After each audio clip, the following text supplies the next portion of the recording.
Oi, gente! Sejam bem-vindos ao Tira Dúvidas do projeto Conquistar. Eu sou a professora Jucimara Brito, ministrante do componente de Educação Física, aqui do Centro de Mídias de Educação do Estado do Amazonas, o CMEAM.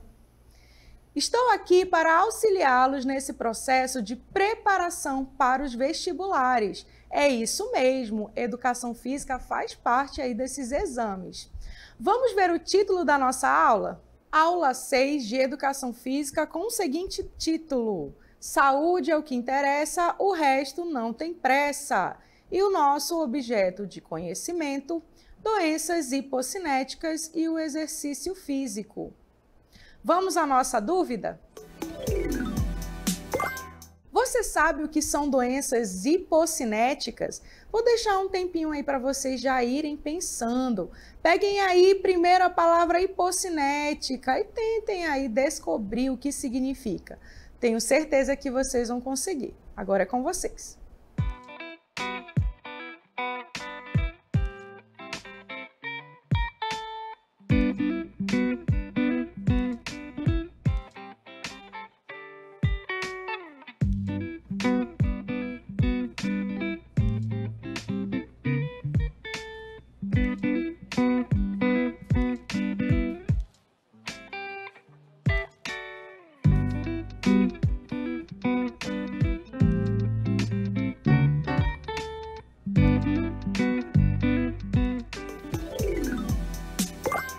E aí, descobriram o que são doenças hipocinéticas? Ainda não? Não se preocupem, porque nós iremos descobrir na nossa aula. E nós vamos iniciar aí vendo, analisando a palavra hipocinética. Então, onde será que veio a palavra hipocinética? Vamos ver. Então, hipocinética é uma palavra, na verdade, se compõe de duas palavras de origem grega, que é hipo e kinesis, onde hipo significa baixo ou abaixo de, e cinético, que vem de kinesis, está relacionado ao movimento. Então, unindo essas duas palavras, os seus significados, a gente percebe aí uma redução do movimento. E puxando para a nossa disciplina de educação física, essa redução de movimento está ligada ao quê? Ao sedentarismo. E a gente sabe que a vida sedentária, ela não é legal não, tá? Então, vamos à definição de doenças hipocinéticas? São condições médicas relacionadas à falta ou diminuição de exercício físico e ao estilo de vida sedentário. E nós sabemos que a falta de atividade física regular e os comportamentos sedentários, como passar longos períodos sentado ou deitado, têm se tornado cada vez mais comuns devido ao estilo de vida moderno, que muitas vezes envolve trabalhos sedentários, como passar muito tempo sentado ou passar muito tempo em pé, tá? Além do uso de dispositivos eletrônicos como celular, computador, televisão, dentre outros. E o transporte motorizado também contribui, para que a gente tenha essa vida sedentária. Então, esses são alguns dos elementos que vão aí nos prejudicar se a gente fizer diariamente, E aí, professora, mas qual é o problema de tudo isso? Vou apresentar para vocês. É a partir dessa diminuição de atividade física, de movimento, que surgem as doenças hipocinéticas. E eu trouxe alguns exemplos para vocês. Nós temos aí a sarcopenia, a osteoporose, diabetes tipo 2, doenças respiratórias, a obesidade, a hipertensão arterial, o colesterol alto e as doenças cardiovasculares. E essas são apenas algumas, tá? Tem muito mais. E agora eu vou apresentar para vocês um pouquinho, a definição de cada uma delas. E nós vamos iniciar com a obesidade, que é a que está inteiramente ligada à questão do sedentarismo. Quando a gente diminui a questão da atividade física e tem uma alimentação descontrolada, com certeza a gente pode aí adquirir a questão da obesidade, tá? E o que seria a obesidade? Obesidade é o acúmulo de gordura corporal em excesso, como vocês estão vendo aí na imagem, né, nas imagens, causado pela falta de atividade física e o desequilíbrio entre a ingestão e gasto calórico, ou seja, come demais, se movimenta de menos. E isso, com o passar do tempo, vai acumular gordura em todo o seu corpo, gerando aí a obesidade. E ela é uma das doenças que vai desencadear outras, como, por exemplo, o colesterol alto, que é uma outra doença hipocinética. É uma doença silenciosa, sem sintomas evidentes. O colesterol alto só é identificado por exames de sangue, por isso que é importante fazer o check-up aí todos os anos, viu? O excesso de colesterol, conhecido por dislipidemia, pode formar placas de gordura na parede das artérias, dificultando o fluxo sanguíneo ou até mesmo obstruindo essa passagem.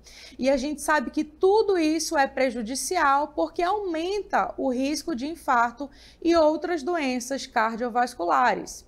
E aí eu vim trazendo uma informação para vocês a respeito do colesterol bom e do colesterol ruim, né? Onde o HDL é conhecido como colesterol bom, né? Que é aquele que ajuda aí no funcionamento do nosso organismo, e o LDL como colesterol ruim, que é aquele que a gente tem que manter afastado aí das nossas veias e artérias, como vocês estão observando aí na imagem, tá? Outro tipo de doença hipocinética é o diabetes tipo 2, né? O que é o diabetes? É uma doença metabólica crônica, caracterizada por valores elevados de glicose no sangue.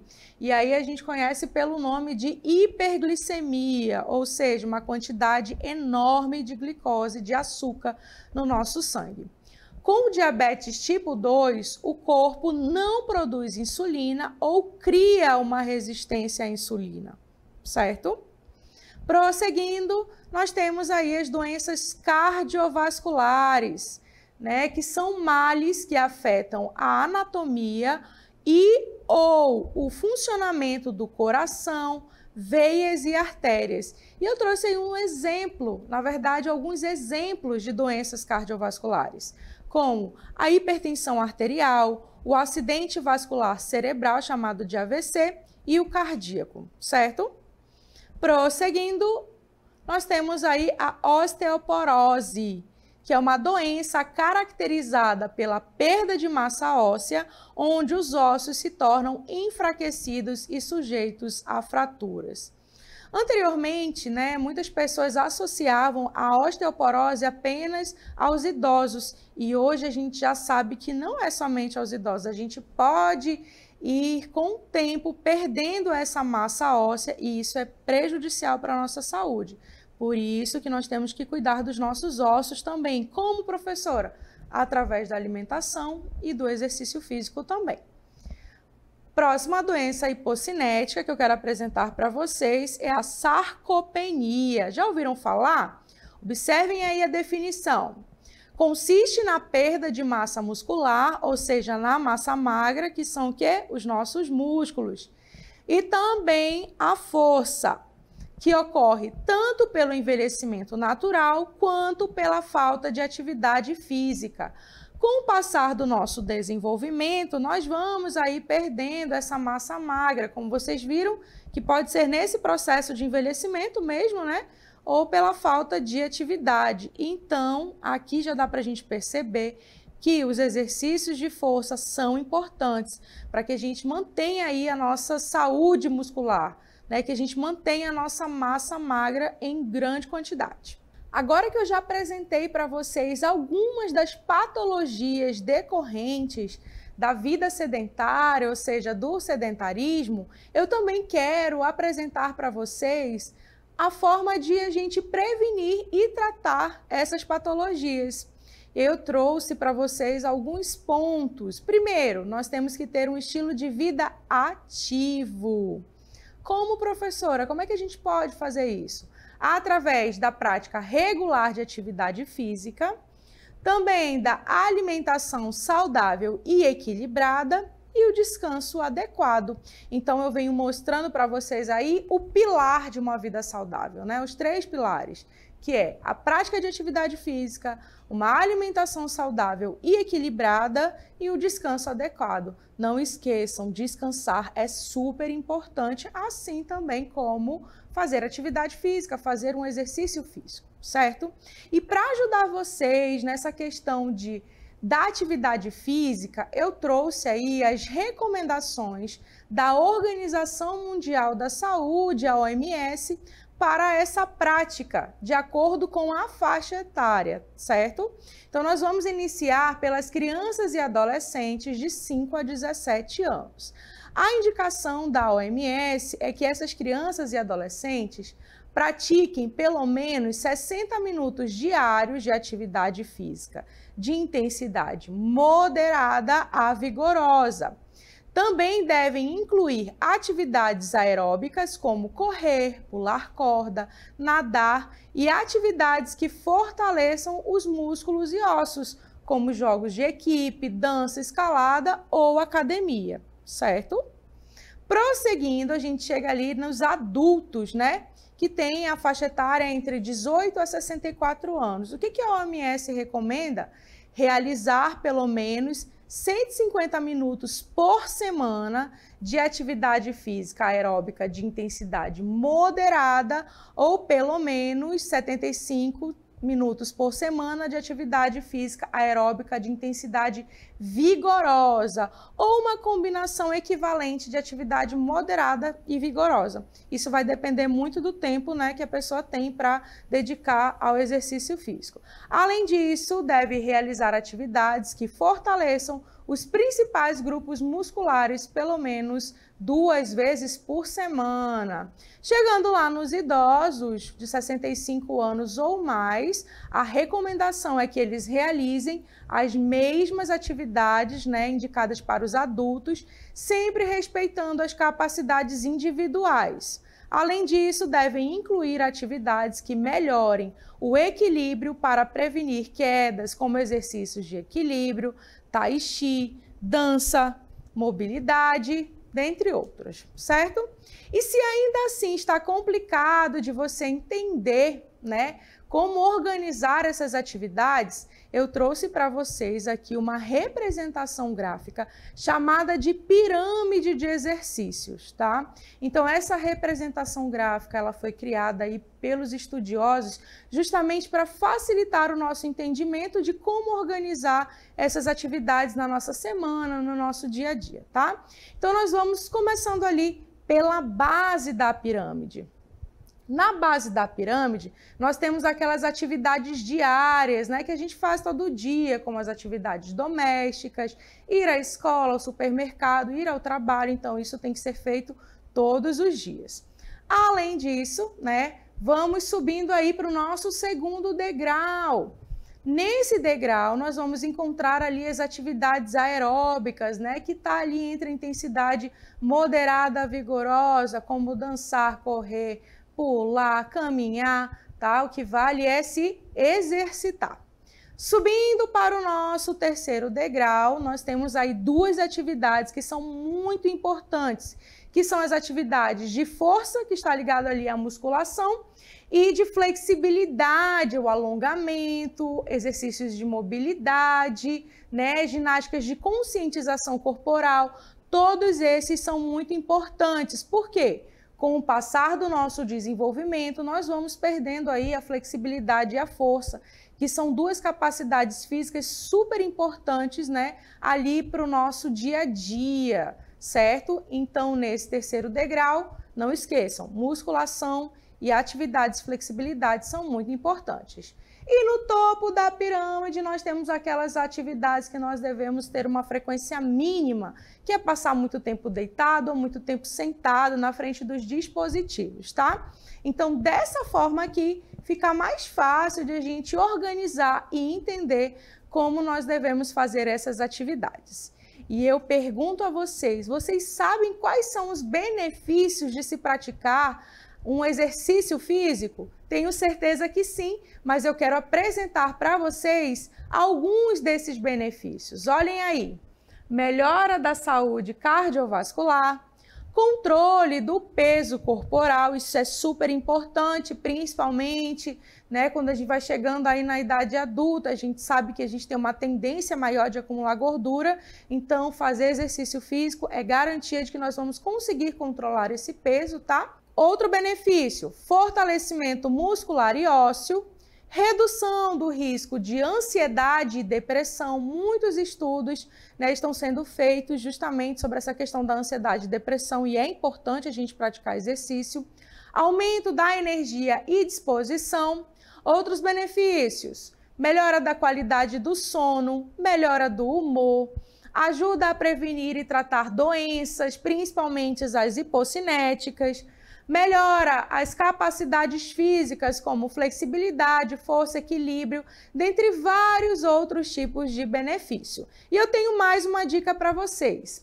Procure sempre um profissional de educação física para prescrever e auxiliar vocês nos exercícios físicos, certo?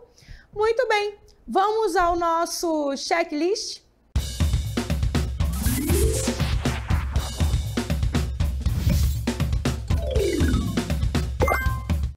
Muito bem, vamos ao nosso checklist, vamos relembrar tudo que nós vimos na nossa aula. Então, nós iniciamos ali com a etimologia da palavra, ou seja, descobrindo, né, o significado da palavra hipocinética. Nós vimos aí que é a junção de duas palavras gregas, onde uma está relacionada a baixo, a redução, né? E a outra a movimento, e aí a gente descobriu que doenças hipocinéticas são aquelas relacionadas a quê? A redução de atividade física, de movimento, de exercício físico, certo? Logo depois, nós definimos essas doenças hipocinéticas. Em seguida, eu apresentei para vocês exemplos e características de algumas dessas doenças, iniciando ali pela obesidade, né, que é a primeira, assim, que tem o maior destaque quando se trata do sedentarismo, e a partir dela nós vimos que desencadeia várias outras, né, como colesterol, a sarcopenia, a osteoporose, dentre outras, né? Mas nós também falamos a respeito da prevenção e tratamento para essas doenças, além de saber sobre a recomendação da Organização Mundial da Saúde, né, referente ao exercício físico, o que nós devemos fazer de atividade física, de exercício físico, de acordo com a nossa faixa etária. Logo em seguida, eu apresentei para vocês a pirâmide de exercícios, que é muito importante, né? Ela nos dá um norte para saber aí como dividir os exercícios físicos no nosso dia a dia, na nossa semana. E finalizamos ali a nossa aula falando sobre os benefícios do exercício físico. Muito bem, então isso foi tudo que nós vimos na nossa aula e vamos à dica. Muito bem, para este momento eu separei para vocês duas dicas. Então, pegue seu caderno, a sua caneta e anote aí esses pontos de atenção sobre o que nós vimos na nossa aula. Vamos lá? Então, no primeiro, anote aí. Sedentarismo é uma das principais causas das doenças hipocinéticas. E isso nós vimos aí durante a nossa aula, né? A gente sabe que hipocinético tem a ver com o quê? Com a redução de movimento.